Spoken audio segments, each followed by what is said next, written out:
Hey everyone, I'm Graham, and I'm here to give you a little bit of confidence. Confidence is learning to see yourself the way God sees you. When you're confident, you don't just sit around waiting for something to happen. No, when there's a game to be played, you get off the bench and play. When there's a challenge to be met, you face it head on. When there's music to be played, you get in the mix, grab an instrument, and make some noise.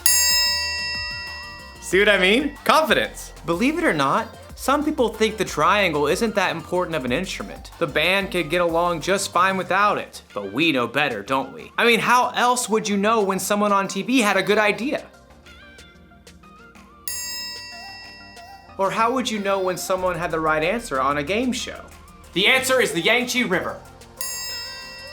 And of course, who can forget the dinner bell? Come and get it! Sometimes something that doesn't seem important can make a big difference. And in today's story, we'll see how God used someone who didn't think he was important. And that someone's name was Gideon? Right, Gideon. See you in a bit. The Bible. It's 66 books of history, stories, letters, and poetry that fit together to form God's one big story. The epic adventure of how He created us and loves us so much that He made a way to rescue us.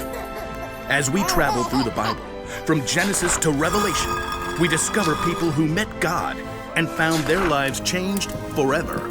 Now, for an amazing story, inspired by the book of Judges, chapters 6 through 8. As many times before, the Israelites turned away from God. He allowed the Midianites to take over their land. God's people hid out in caves. When they tried to grow plants or tend to livestock, the Midianites would show up and destroy their crops and animals. At last, the Israelites cried out to God for help. He heard them and sent the angel of the Lord to a man named Gideon, who was threshing grain in a winepress. Mighty warrior, the Lord is with you. All Gideon could do for a moment was stop and stare. Pardon me, sir. You said the Lord is with us? Then why has all this happened? The Lord has deserted us. You are strong. Go and save Israel from the power of Midian. I am sending you. Pardon me, sir, but how can I possibly save Israel? My family is the weakest in the tribe, and I'm the least important member. I will be with you. Even with a direct message from the Lord, Gideon was still nervous about the whole thing. Give me a special sign. Then I'll know it's really you talking to me. So God gave Gideon a sign, sending fire to burn up meat and bread. God's spirit was with Gideon. And when the Midianites and the Amalekites gathered to attack, Gideon sounded a trumpet for the Israelites to follow him. But even as the army gathered, Gideon once again pleaded to God for another sign. God responded by letting dew fall on a fleece, and then on the next day, only on the ground surrounding it. Okay, I've got it. Thank you. At last, Gideon was convinced God wanted to use him. He camped with 32,000 men at the spring of Harod and prepared for battle. Here, God spoke again. I want to hand Midian over to you, but you have too many men. Too many? Israel might brag, my own strength has saved me.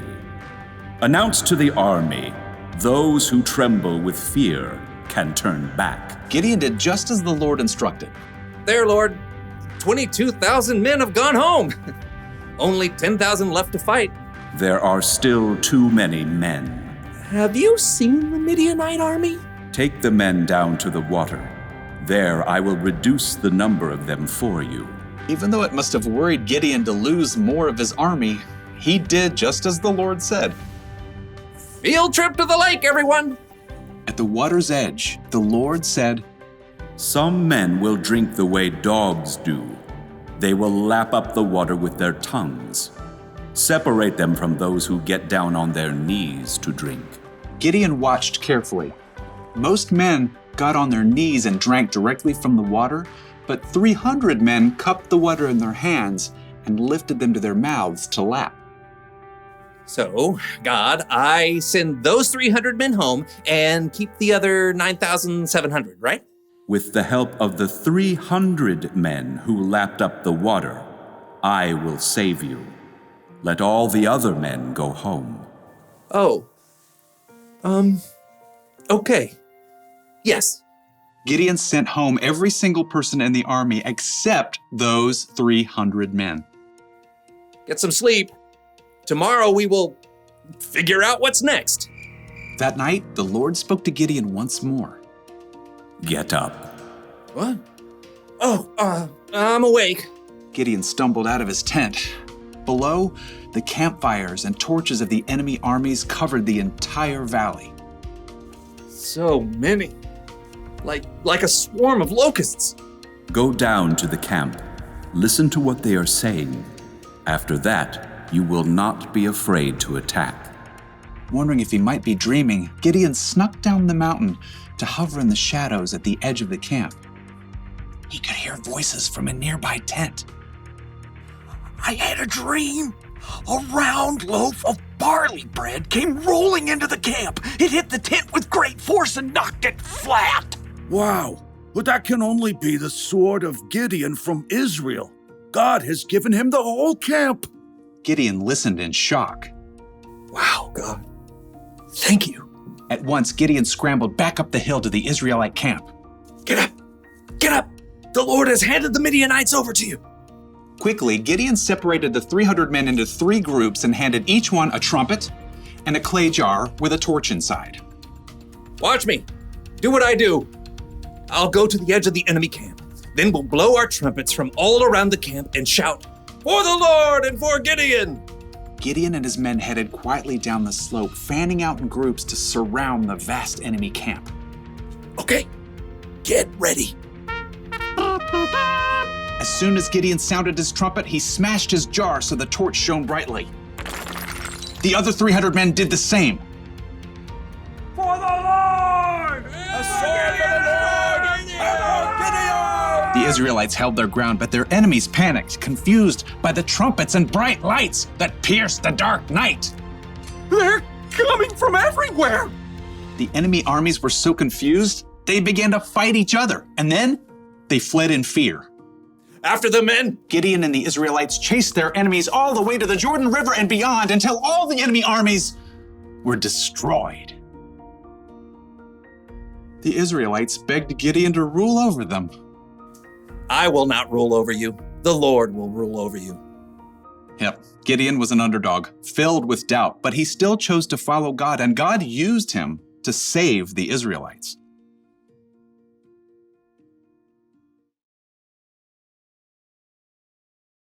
According to Gideon, he was the least important family member and the weakest family of his tribe. He certainly didn't think God would use him to lead an army to victory over their enemies, but sometimes God uses people who don't seem important to make a big difference. You see this all through the Bible. Think of Jesus.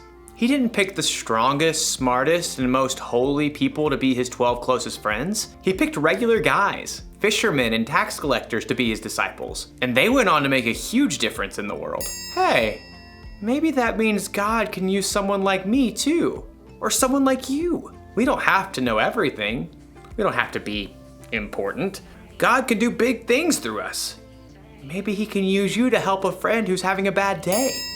Maybe he can use you to solve a problem in your community. Or you might invent something that's never existed before.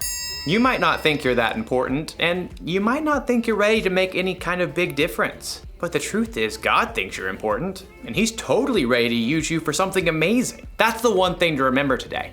God can use you no matter what. Knowing that should give you a little confidence. Why is my mouth watering? Oh, must be dinner time. I'll see you around.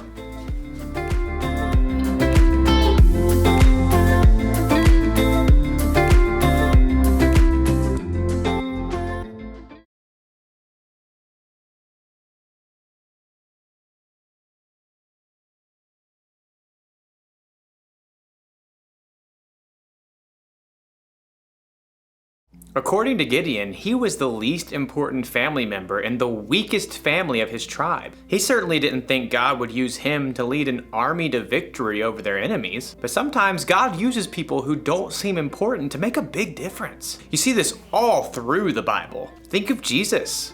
He didn't pick the strongest, smartest, and most holy people to be his 12 closest friends. He picked regular guys, fishermen and tax collectors to be his disciples, and they went on to make a huge difference in the world. Hey, maybe that means God can use someone like me too, or someone like you. We don't have to know everything.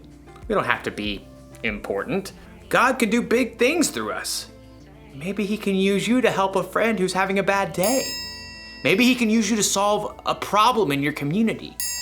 Or you might invent something that's never existed before. You might not think you're that important, and you might not think you're ready to make any kind of big difference. But the truth is, God thinks you're important, and he's totally ready to use you for something amazing. That's the one thing to remember today. God can use you no matter what. Knowing that should give you a little confidence. Why is my mouth watering? Oh, must be dinner time. I'll see you around.